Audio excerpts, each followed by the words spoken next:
Aha, this is what I want. 18 uncommon unreplicatable materials. You know that's going to take me over 3 days of refining to actually get that amount? Wow. Well, there's a good reason to buy from the Dilithium Exchange.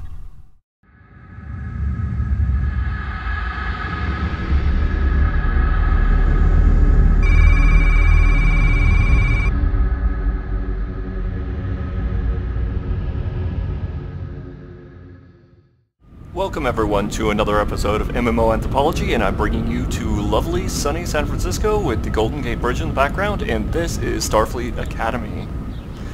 This is my tactical captain, Alchemy. She flies a cruiser in the fashion that other people might recognize as being like Captain Kirk, who was a tactical commander who flew a cruiser starship. I'm bringing everyone into Star Trek Online in order to speak about the Dilithium Exchange, which is essentially a in-game economy that Cryptic Studios has inserted by creating a free-to-play currency as well as a microtransaction currency. The free-to-play currency is the Dilithium, and Dilithium can be earned through numerous elements in the game, by running missions, by having your duty officers do things, by doing special events and task force and other things, but you can only get unrefined Dilithium, which you can refine at about 7,000 per day, which limits people from getting this currency. On top of that, we have the Cryptic point, and the Cryptic point essentially is a type of currency that you buy into that you buy for cash, and this allows you to buy cash store elements. And of course there are individuals who don't have the money to buy this currency in order to get at the cash store. And the cash store contains numerous things like special ships, duty officers, keys for the Cardassian lockboxes, which are more or less a gambling effect, etc. And to get your hands on them, you would have to use money to get that currency, or you can use the Dilithium Exchange to exchange what dilithium you've gotten for Cryptic points. As you can see right now, the major number of people selling the Dilithium currency for Cryptic points are selling at 250 per one Cryptic point. This number here is how many Cryptic points are on offer for 250. As we were watching, about 350 Cryptic points went up for 249. Those are going to bleed out really fast, and it's going to follow this one again. Putting it at 249 means that you'll sell your Cryptic points really quickly.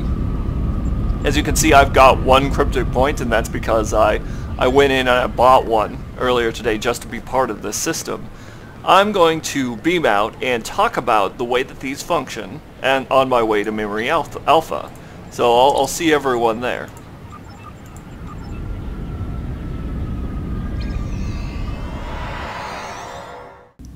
Alright, first we have to escape this parking lot, and then we're going to go to the Alpha Centauri block. Basically, in this game, there are three types of currencies. There's the two that I just spoke about, Dilithium, which is the free-to-play currency, allowing you to get your hands on... clearance, okay, here we go. Allowing you to get your hands on a certain number of rare and interesting... going to Memory Alpha! Rare and interesting consoles, weapons, etc. to kit your ship out. And while some of these are immediately better than the sort of things that will drop from quests or from enemies as you play the game, they allow you to buy up and upgrade rapidly. Whereas energy credits can be used everywhere in the entire game. Everything you do delivers them. In fact, items can just simply be thrown into your replicator to generate energy credits.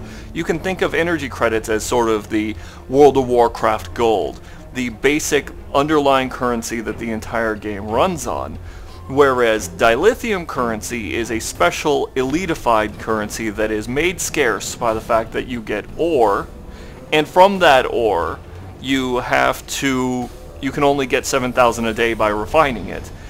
It also means that scarcity makes it more valuable, and not only that, by being more valuable, Cryptic controls the existence of this currency by forcing you to use it, let's go on in, for the special consoles, for buying more ships that aren't just C point cost, and for getting your hands on items, special items in crafting. In fact, there are uncommon and common unreplicatable items that you can't otherwise get without the dilithium currency. Let's get on beam down. In fact, I'm working on replicating things that require dilithium to get replicated because of uncommon currency.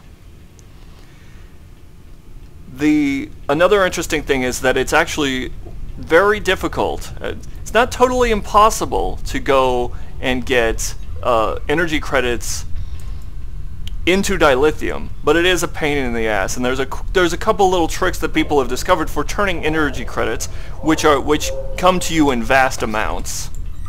Now I've got about 330,000 right now into dilithium, and here's the refined dilithium button. Hold on, let's get that tooltip. Oh, apparently I can process 8,000 for a day. I thought it was 7,000. Sorry, this should be a correction to that. Every day you can refine 8,000 dilithium ore, and you can get dilithium ore from numerous locations, and I believe that you get straight up dilithium and not ore from the exchange, which allows you to bypass that, this limit. So the exchange is modified by, more people are putting in at 249. We might be watching the beginning of a very small price drop. The sort of people that we're seeing in the market right now come in essentially three different types of people who are interested in the market. We have speculators who are looking to make a profit off of the market by either buying C points when C points are low against dilithium and then selling them back when they're high, and etc. We have free-to-play users who want C-store items, who don't have the money to buy Cryptic points but have gathered up a lot of dilithium, and so they're trading that out into the market in order to get themselves C-store points so that they can then buy into these various things like the Odyssey pack or the Bortosk or other ships that all cost money. Like, for example, the Odyssey pack is about 4,000 Cryptic points, as you can see, which can come out to, well, a lot of dilithium, because that's per one right there.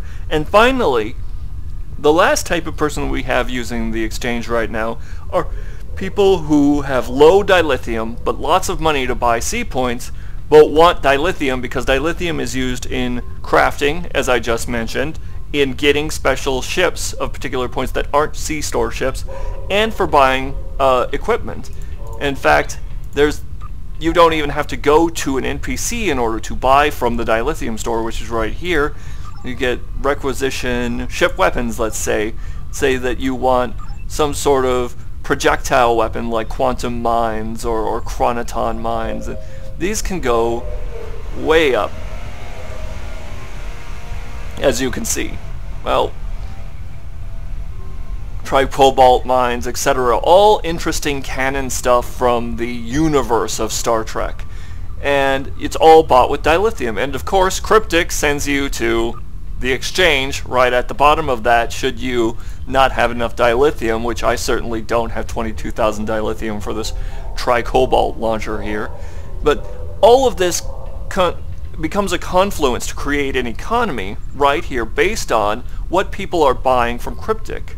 And people are buying Cryptic points, and so this is all money that gets poured into Cryptic's economy and into them, and becomes part of this virtual economy, allowing people who have money to buy into Cryptic's game and add to the economy, where free-to-play users then take part in that bought money by trading in this 8,000 per day free-to-play currency dilithium, which they can then, if they really felt like it, even convert into energy credits by buying something really expensive with dilithium and then selling it on the auction house, which also exists. You can't just get through it from the UI. You have to actually go to a console for that. But This seems to be an extremely workable and highly functional mechanism for creating essentially a sort of in-game stock market in order to get money to people, in order to get people to buy into the game with money. And adding that to crafting ships, equipment, and etc. allows people without a subscription, or even without money to buy C points, to still play the game, make dilithium, gain the in-store currency, or the cryptic currency, which is a microtransaction currency, and then run with that, which I think is pretty brilliant. Firework guy running past. That's all for today. Thank you very much. This has been another episode of MMO Anthropology, and to all of you, good night, good dreams. Say goodbye to Captain Alchemy. Later. Hello everyone, this is Captain Crazy Headface. Oh no, wait, I'm just standing behind him. Remember, if you like this video, be sure to hit the like button and subscribe if you'd like to watch more. I'll be examining the Star Trek Online universe more extensively with talking to fleet captains and etc. So remember to leave a comment if you have a comment about how the Dilithium Exchange works. Subscribe, hit the like. I'll talk to you all later. This has been MMO Anthropology.